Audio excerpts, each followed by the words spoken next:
जाओ भाई लोगों, जल्दी जल्दी चले आओ, जल्दी जल्दी चले आओ, सांप का खेल देखने के लिए जल्दी जल्दी चले आओ। अरे अखिलेश अखिलेश वहाँ कहाँ बैठी हो, थोड़ा सा अलग हट जाओ। तुम तो आगे घुस के बैठ गए, तुम्हें सांप के बराबर में बैठते हुए डर नहीं लगता? अरे इन भाई साहब को खेल दिखाने दो, तुम तो घुसे पड़े हो सामने। अरे नहीं राहुल भाई, कुछ नहीं होगा, यहाँ पे बैठने से कुछ थोड़ी हो जाएगा। पहली बात तो मैंने सुना है जो इनके पास सांप होते हैं इनके दांत टूटे हुए होते हैं। क्यों भाई साहब, मैं सही कह रहा हूँ ना? नहीं ऐसा कुछ नहीं होता है, तुम्हें इस सांप के दांत दिखाऊं? सारे के सारे दांत दिखा दूंगा अभी। ये हमारे पालतू सांप होते हैं, ये किसी को कुछ नहीं करते, इनके दांत टूटे हुए नहीं होते। थोड़ा पीछे हट के बैठो, तुम तो घुसे जा रहे हो आगे। लेकिन भाई साहब बीन तो बजाओ, कम से कम बीन तो बजाओ, तभी तो मजा आएगा। तुम्हारे साहब तो ये फन ऊपर करके खड़े पड़े, बीन बजाओ लहरे में तभी तो आएंगे ये। बीन भी बजाऊंगा, सब कुछ बजाऊंगा, कम से कम जेब तो ढीली करो। सब लोग जेब में हाथ डाले हुए खड़े पड़े हो, कम से कम इस पेटी पे 5-5 रुपए डालो सब लोग। अरे मैं जिस गांव में भी खेल दिखाने के लिए जाता हूँ सांप का, वहाँ पर अच्छा खासा लोग इनाम देते हैं, लेकिन तुम लोग तो जेब ढीली कर ही नहीं रहे हो। लेकिन भाई साहब कोई ढंग का खेल दिखाओ तभी तो आप जेब ढीली करे। केजरीवाल जी बिल्कुल सही कह रहे हैं, तुमने तो सांप को सामने बैठा दिया है, बीन ऊन तो बजाओ। मुझे लगता है लालू जी इनके पास बीन ऊन है ही नहीं, ये तो ऐसी कहीं से सांप को पकड़ना है और गांव गांव खेल दिखाते फिर रहे हैं। अच्छा भाई साहब, तुम्हें सांप का खेल दिखाना इतना ही आसान लग रहा है? लो इस सांप को मैं तुम्हारे हाथ में देता हूँ, पकड़ो। योगी जी इस तरीके की बातें क्यों कर रहे हो? ये भाई साहब आपके हाथ में सांप ऊप दे देंगे, फिर डर के भागते नजर आओगे। जो भी खेल दिखा रहे हैं इनका खेल देखते रहो आराम से खड़े खड़े। किसी को मजा आए ना आए, मुझे तो ये सांप का खेल देखकर बहुत मजा आ रहा है। लो मेरी तरफ से 10 रुपए इनाम लो भाई साहब। मनमोहन सिंह जी तुमने तो एकदम 10 रुपए का इनाम दे दिया। 10 रुपए के लायक तो इन्होंने सांप का खेल भी नहीं दिखाया। इस गाँव के लोग बातें ज्यादा करते हैं और सांप का खेल बहुत कम देखते हैं। अगर तुम लोग इतनी हिम्मत वाले हो तो आओ सांप का खेल तुम दिखाओ यहाँ आके बैठ के। अरे नहीं भाई साहब, आप खेल दिखाओ, आप ही खेल दिखाते रहो। ये मनोहर लाल खट्टर तो बेफालतू की बात करते रहते हैं। आप अच्छा खेल दिखा रहे हो, हमें तो अच्छा लग रहा है। लो मैं भी 10 का नोट देता हूँ। और भाई लोगों को वीडियो को लाइक करो, चैनल को सब्सक्राइब करो। जी क्या करें, अपना लोग भी खेतों पर चले, बहुत दिन हो गए यहाँ पर बैठे बैठे। देखो राहुल भैया भी खेतों की तरफ जा रहे हैं और 1-2 दिन पहले बारिश भी अच्छी हुई है। अगले अभी नहीं कुछ दिन इंतजार करते हैं, उसके बाद चलेंगे, क्योंकि अभी अपना लोग खेतों पर जाएंगे तो अभी तो बहुत पानी होगा। थोड़ा बहुत पानी को सूख जाने दो, फिर खेतों पे चलेंगे खेतों की जुताई करने के लिए। और राहुल क्या हाल है, कैसे चलती है खेतों की तरफ? मोदी जी हमें तो काम करना पड़ता है, इसीलिए सुबह खेतों पर चल देते हैं। यहाँ पर घर के कोने पर बैठने से क्या फायदा, जितनी ज्यादा खेतों में मेहनत कर लेंगे उतना ही ज्यादा अनाज उग जाएगा खेतों में। अगले कहे तो तुम ठीक रहे हो, लगता है अपना लोगों को भी काम पर चलना चाहिए। वो देखो लालू जी चले आ रहे सिर पर टोकरी में 3 कद्दू लेकर। अपने गांव के सबसे सफल किसान है लालू जी, हमेशा इनकी फसल अच्छी होती है। और लालू जी कहाँ जा रहे हो, एक आध कद्दू यहाँ पर हमें दे जाओ। मोदी जी पूरा 1 बीघा खेत में 3 कद्दू की पैदावार हुई है और उसमें से भी 1 कद्दू आप मांग रहे हो, ये बात मुझे अच्छी नहीं लगी। अरे मोदी जी तुम्हारे खेत तो इतने बढ़िया है, अगर तुम सही तरीके से मेहनत करो तो तुम्हारे खेत में भी तो काफी कद्दू की पैदावार हो जाएगी। लेकिन तुम तो पूरा दिन घर के कोने पर अखिलेश के साथ बैठे रहते हो और जुताई करने वाले हलों को आपने घर के ऊपर टांग दिया है। लालू जी बेफालतू की तो ये सीख हमें दो मत। तुमसे 1 कद्दू मांगा, अगर कद्दू देना चाहते हो तो कद्दू दे दो। तुम गांव के एक सफल किसान हो तो मैंने तुम्हारी थोड़ी तारीफ भी कर दी, तुम तो साथ में आसमान भी चल गए। अरे अभी खेती करने की उम्र थोड़ी भागी जा रही है, अभी आराम से थोड़ा आराम कर ले, फिर खेती बाड़ी करते रहेंगे। क्यों अखिलेश बहुत तेज प्यास लगी है, घर से जरा दही वाला शरबत बना के लाना। मोदी जी कल शरबत मैं बना के लाया था अपने घर से, आपके घर के कोने पर बैठे घर में घुसो, 2 शरबत गिलास बना के ले आओ, मजा आ जाएगा। 1 गिलास मैं पी लूंगा, 1 आप पी लेना। और अखिलेश मोदी जी अगर 3 गिलास शरबत बना के ले आएंगे दही का तो 1 मैं भी तो पी लूंगा। मैं भी खेतों से आ रहा हूँ, बहुत तेज प्यास लगी है, मेरा भी गला तर हो जाएगा। वाह लालू जी 1 कद्दू दे नहीं पा रहे हो और शरबत पीने की बात कर रहे हो। तुम एक सफल किसान हो, जाके मेहनत करो, मजदूरी करो। और भाई लोगों को वीडियो को लाइक करो, चैनल को सब्सक्राइब करो। मेरे बेटे सनी आज तो तूने मेरा दिल खुश कर दिया। तरबूज तो खाना मुझे बहुत ही ज्यादा पसंद है, तेरी तरबूज की दावत से दिल खुश हो गया। और ये भी तूने बहुत अच्छा किया है, सबको 1 तरबूज दिया है। और तू हाथ में ये पानी की बोतल लिए कैसे खड़ा पड़ा है, बताओ तो। देखो पापा, ये तो तुम्हें मालूम है, जब तक मेरी फिल्म गदर 2 की कमाई नहीं रुकेगी तब तक मैं यूं ही दावत देता रहूंगा सब लोगों को। और अभी तक मेरी फिल्म गदर 2 का वर्ल्ड वाइड कलेक्शन 525 करोड़ हो गया, इसीलिए मैंने सब लोगों को दावत पर बुला लिया और सबको लाइन लगाकर बैठा दिया। सबको 1 तरबूज दे रहा हूँ, सब लोग उठते रहो और चलते जाओ। पापा आपको एक तरबूज मिल गया, अब आप जाओ। लेकिन मेरे बेटे मेरा सवाल तो बही का बही रहा, तेरे हाथ में बोतल ये कैसी है पानी की? धर्म पाजी आप भी अजीब बात करते हो, आपको तरबूज मिल गया, आप आगे बढ़ो। अरे सनी के हाथ में ये पानी की बोतल इसलिए है क्योंकि अपना लोग तरबूज खा के प्यास लगेगी जब, तो ये पानी पिलाएगा सबको। क्यों सनी, मैं सही कह रहा हूँ कि नहीं कह रहा हूँ? अरे अमित जी आप सही कह रहे हो कि नहीं कह रहे हो वो अलग बात है। आप लोगों को तरबूज मिल गया, आप तो कम से कम आगे बढ़ो। धर्म पाजी, नसीर भाई और आप लाइन से बैठे पड़े हो सामने मेरे, जबकि आप तीनों को सनी पाजी ने तरबूज दे दिया।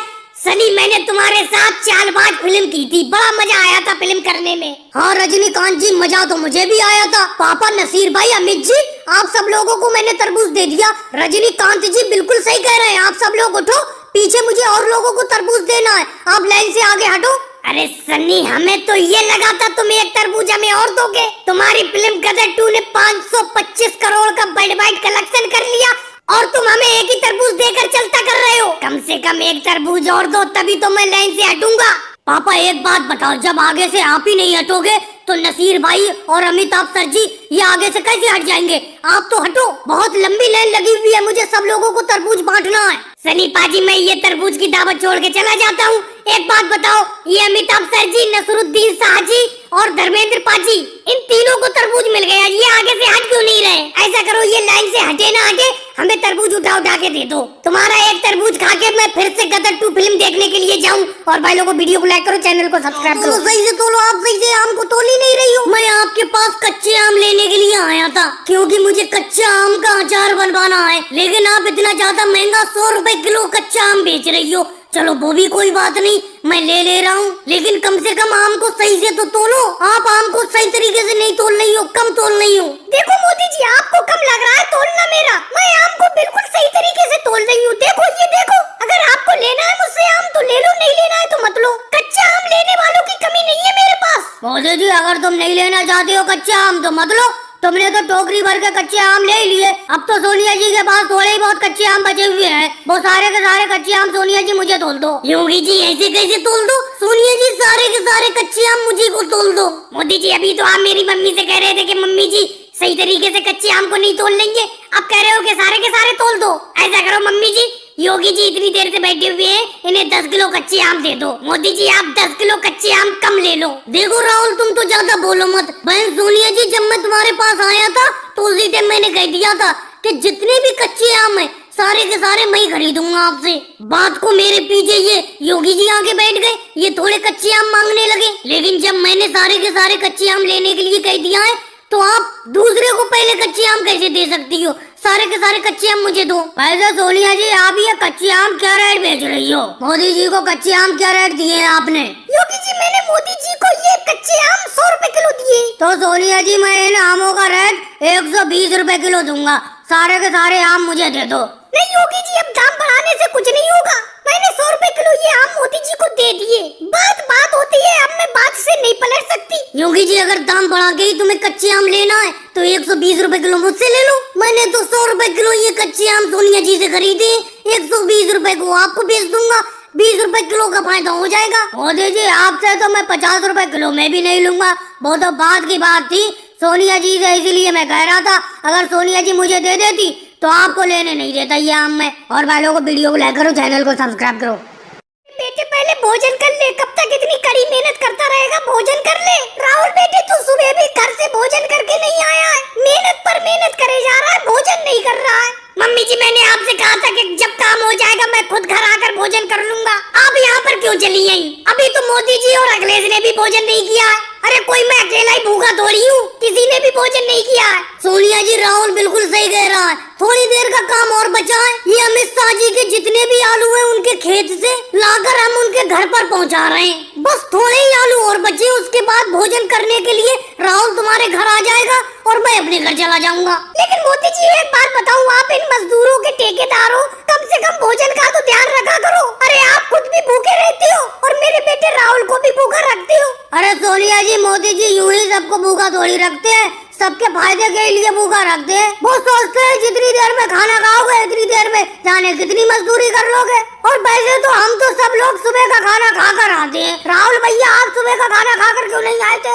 मम्मी जी एक बात बताओ, ये सब लोग सुबह सुबह खाना खाकर आते हैं, आप सुबह जल्दी खाना क्यों नहीं बना कर देती हैं? जब मैं सुबह काम पर निकल जाता हूँ उसके बाद आप सोकर उठती हो और उसके बाद आपको मेरे खाने की याद आती है, फिर खाना बनाकर यहाँ पर भागी चली आती हो। अगर आपको मेरी भूख की इतनी ज्यादा चिंता है तो सुबह ही उठकर खाना बना दिया करो, मैं सुबह खाना खाकर ही आया करूँगा। जैसे मोदी जी और अखिलेश सुबह खाना खाकर आते हैं कड़ी मेहनत करने के लिए। ये बात तो है सोनिया जी, हम तो सुबह ही खाना खाकर आ जाते हैं भरपेट, दोपहर को हम खाना खाते ही नहीं है। अब आप लेट उठती हैं सोकर, जब राहुल काम पर निकल जाता है उसके बाद खाना बनाकर यहाँ पर काम पर लाती हैं। अब ये बताओ काम करते हुए व्यक्ति कैसे खाना खा लेगा? चल मेरे बेटे सुबह से मैं जल्दी उठ जाया करूंगी, सुबह ही खाना बना दिया करूंगी, तू खाना खाकर ही कड़ी मेहनत करने के लिए निकलना। और मोदी जी एक बात मैं आपसे कह देती हूँ, राहुल के ऊपर जो टोकरी है उसमें आलू कम डाला करो, ज्यादा वजन मत रखा करो राहुल के ऊपर। सोनिया जी ऐसी कोई बात नहीं है, सब लोग बराबर की मेहनत करते हैं। सबकी टोकरी में 5-5 किलो आलू है, कोई किसी से कम मेहनत नहीं करता है, सब बराबर की मेहनत करते हैं। भाई लोगों को वीडियो को लाइक करो, चैनल को सब्सक्राइब करो। मोदी जी बहुत बढ़िया खीर है, बहुत बढ़िया खीर बनाई है आपने, थोड़ी सी प्लेट में खीर और दे दो। आपने आज खीर की दावत करके दिल खुश कर दिया। वैसे मोदी जी एक बात बताओ, आपने हमें ये खीर की दावत देने की सोची कैसे? किस खुशी में आप हमें ये खीर की दावत खिला रहे हो? राहुल पहली बात तो ये सुनो, तुम्हें 4 बार प्लेट में खीर दे चुका हूँ और चारों बार तुम पलक झपकते ही खीर खा गए। अरे ये खीर की दावत मैंने सब लोगों के लिए की थी, अकेले तुम्हारे लिए थोड़ी की है। ये देखो भगोना खाली हो गया, भगोने में अब खीर नहीं बची। और रही बात ये खीर की दावत मैंने क्यों दी है, मैं एक भैंस खरीद के लाया हूँ जो अच्छा खासा दूध दे रही है, तो मैंने सोचा क्यों ना तुम सब लोगों को उस दूध की खीर बनाकर खिला दूं। लेकिन मोदी जी आप एक बात बताओ, आप राहुल को 4 बार खीर दे चुके हो प्लेट में और मुझे देखो ये कितनी कम खीर दी है। योगी जी तुम ये प्लेट की खीर खाओ तो, तुम्हारे लिए खीर बचा के रखी है, खाओ फिर और दे दूंगा। लेकिन मोदी जी आप चुपके चुपके भैंस खरीद के ले आए और हमें बताया भी नहीं। आपके भैंस के दूध की खीर आज खा रहे तो पता चला कि आप तो भैंस भी खरीद लाए। अखिलेश मुझे भैंस खरीदे हुए कोई बरसों थोड़ी हो गई, कल ही तो खरीद के लाया हूँ। आज उसके दूध की खीर बना के तुम सब लोगों की दावत कर दी मैंने। लेकिन मोदी जी एक बात बताऊं, बहुत बढ़िया खीर बनाई है आपने, इस बात की तो मैं तारीफ करूंगा। आपकी भैंस के दूध का टेस्ट भी बहुत अच्छा है, इतना अच्छा टेस्ट तो मेरी भैंस के दूध का भी नहीं है। ये भैंस कहाँ से खरीद के लाए हो, कुछ तो बताओ। लानू जी ये भैंस मनोहर लाल खट्टर जी ने हरियाणा से दिलवाई है, मैंने भैंस खरीदी है, ये बात सिर्फ इन्हीं को पता थी। मोदी जी आपको भैंस मैंने सस्ती दिलवा दी, देख रहे हो आपके भैंस के दूध से बनी हुई खीर की सब लोग तारीफ भी कर रहे हैं। ये भैंस मैंने आपको 50,000 की दिलवा दी, क्योंकि मैंने जिससे ये तुम्हें भैंस दिलवाई है उससे मेरी अच्छी जान पहचान है, और आप मुझे सिर्फ सबके साथ खीर खिला रहे हो। अरे कुछ और इनाम तो दो, सस्ती भैंस दिलवाई है आपको। मनोहर लाल खट्टर जी आप भी अजीब बात करते हो, आपस में भी कोई इनाम चलता है। पिछली बार मैंने तुम्हें गुजरात से एक बकरी दिलवाई थी, 15,000 की बकरी मैंने तुम्हें सिर्फ 5,000 में दिलवा दी थी, तो मैंने इनाम लिया था क्या? आराम से खीर खाओ। वाह मोदी जी वाह, गजब की खीर है आपकी, गजब की। इस खीर की दावत पर एक आध बार और बुलाना हमें। और भाई लोगों को वीडियो को लाइक करो, चैनल को सब्सक्राइब करो। शाम होने को जा रही है लेकिन ये दीवार बनने में नहीं आ रही है। लेकिन ये दीवार बनेगी कैसे? योगी जी और राहुल सही तरीके से तेजी से काम ही नहीं कर पा रहे। अब मैं कितनी देर से खाली बैठा पड़ा हूँ, योगी जी अभी तक ईंट लेकर नहीं आए हैं, न राहुल बालू सीमेंट लेकर आया है।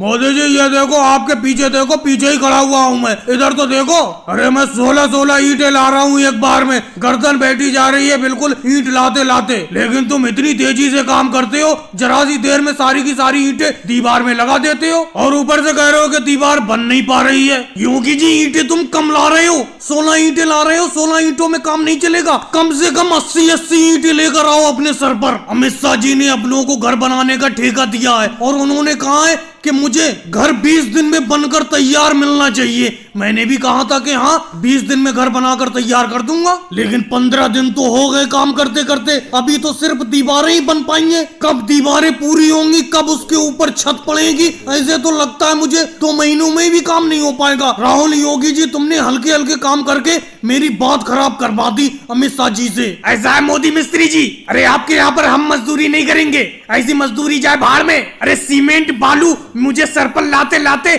मेरी गर्दन नीचे दबी जा रही है। लेकिन तुम्हें ये है कि हम काम नहीं कर पा रहे हैं सही तरीके से। योगी जी इनके यहाँ से काम छोड़कर चलते हैं, ये किसी और से काम करा लें। राहुल बिल्कुल तुम सही कह रहे हो, मोदी जी के यहाँ पर काम नहीं करेंगे। मोदी जी किसी और से मजदूरी करा लो, हम आपके यहाँ पर मजदूरी नहीं करेंगे। योगी जी राहुल मेरे सामने मजदूरी छोड़ने का नाटक मत दिखाना, तुम मजदूरी छोड़ के चले जाओगे कोई बात नहीं है। केजरीवाल जी अखिलेश मुझसे आज ही सुबह कह रहे थे कि कोई काम हो तो मोदी जी बताना, मैंने मना कर दिया। मैंने कहा योगी जी और राहुल तो मेरे पास काम कर रहे हैं, योगी जी सर पे तुम 80 ईंटें लाओ और राहुल तुम टोकरी में और ज्यादा बालू भरकर लाओ, नहीं तो मैं कहता हूँ ये काम छोड़कर जाऊं। तुम तो आराम से मिस्त्रीगिरी का काम कर रहे हो। मोदी जी मैं तो 16-16 ईंटें ला रहा हूँ, तुम सिर्फ 10 ही ईंटें लाकर दिखा दो अपने सर पर। चलो राहुल इनके यहाँ से मजदूरी छोड़कर चलते हैं, इसीलिए इनके साथ कोई मजदूर टिकना नहीं चाहता है, सब छोड़कर चले जाते हैं इनका काम, क्योंकि ये मजदूरों से बहुत ज्यादा काम करवाते हैं। और भाई लोगों को वीडियो को लाइक करो, चैनल को सब्सक्राइब करो। राहुल ये बाढ़ का पानी कब तक कम हो जाएगा? आज अपनों को 3 दिन हो गए मचान पे बैठे हुए, अभी तक तो पानी कम हुआ नहीं है बाढ़ का। क्या करे, अपना भी गाँव छोड़ के चले, गाँव के बहुत सारे लोग गाँव छोड़ छोड़ के ऊंची जगह पर जा रहे हैं। बाढ़ का पानी जब खत्म हो जाएगा दोबारा गाँव में आ जाएंगे यही। अरे मोदी जी लोग गांव छोड़ छोड़ के नाव से जा रहे हैं, अपने पास नाव भी तो नहीं है, सबने अपने घर में ही नाव बना ली है। तुम तो यहाँ बैठे बैठे पानी कम होने का इंतजार कर रहे हो, तुमने नाव बनाई नहीं। अरे अभी तक तो इस बार का पानी कम हुआ नहीं है, आगे क्या पता कब पानी कम हो, इसीलिए भाई गांव छोड़ने में ही भलाई है। चलो ठीक है, नाव बनाने की तैयारी शुरू करते हैं। जिस मचान पे बैठे इसी की नाव बना लेती हैं। वैसे मोदी जी एक तरीका और भी है, अपनी मचान बची रहेगी। बोलो दूसरा तरीका कौन सा है, जल्दी बताओ। मचान बची रहे इससे बढ़िया बात क्या है? दूसरा तरीका ये है मोदी जी, योगी जी ने एक नाव किराए पे चलाना चालू कर दी है। वो गांव के लोगों को बाहर से निकाल के सूखी जगह पर छोड़ रहे हैं। क्या ये काम वो फ्री में कर रहे हैं, समाज सेवा कर रहे हैं? अरे मोदी जी तुम भी अजीब बात करती हो, आज के टाइम में कोई फ्री में कोई काम करता है? एक आदमी को गांव से निकाल कर सूखी जगह पहुंचाने का वो 50 रुपए भाड़ा ले रहे हैं। अरे वो देखो नाम लिया योगी जी का, वो आ भी गए नाव लेकर। नाव में अखिलेश बैठा हुआ है, उसे लेके जा रहे हैं वो। बात कर लो तुम। अरे योगी जी रोको रोको, अपनी नाव को रोक लो। जी बोलो मोदी जी क्या बात है? अरे मुझे और राहुल को भी इस बाढ़ से निकाल के सूखी जगह पहुंचा दो। भाड़ा कितना हुआ तुम्हारा जल्दी बताओ और बैठा लो हमें नाव में। अरे मोदी जी क्या कह रहे हो, ये कोई हलवा पूड़ी है जो जरा सी देर में बनाई और खा ली? तुमसे पहले 50 लोगों की एडवांस बुकिंग है मेरे पास, पहले उन 50 लोगों को पहुंचाऊंगा फिर तुम्हारा नंबर आएगा। और हाँ, मैं नाव में एक बार में एक ही आदमी को बैठा के ले जाता हूँ, क्योंकि मेरी नाव की क्षमता सिर्फ 2 लोगों की है। अरे 2 लोगों की क्षमता है तो राहुल को बैठा के ले जाओ, अखिलेश अकेला तो ही बैठा है। अरे कैसी अजीब बात करती हो मोदी जी, 2 लोग हो नहीं गए, एक मैं एक अखिलेश। अरे मोदी जी तुम भी कहाँ इन्हीं योगी जी की बातों में आ रहे हो? मैंने 3 दिन पहले कह रखा था इनसे, तो ये आज मुझे लेके जा रहे हैं। अगर आज आप कहोगे तो 3 दिन बाद आपका नंबर आएगा, तब तक बाढ़ खत्म हो जाएगी। इससे अच्छा है या तो तैर के बाहर चले जाओ या इस मचान की नाव बना लो, बस यही रास्ता है आपके पास। और भाई लोगों वीडियो को लाइक करो, चैनल को सब्सक्राइब करो।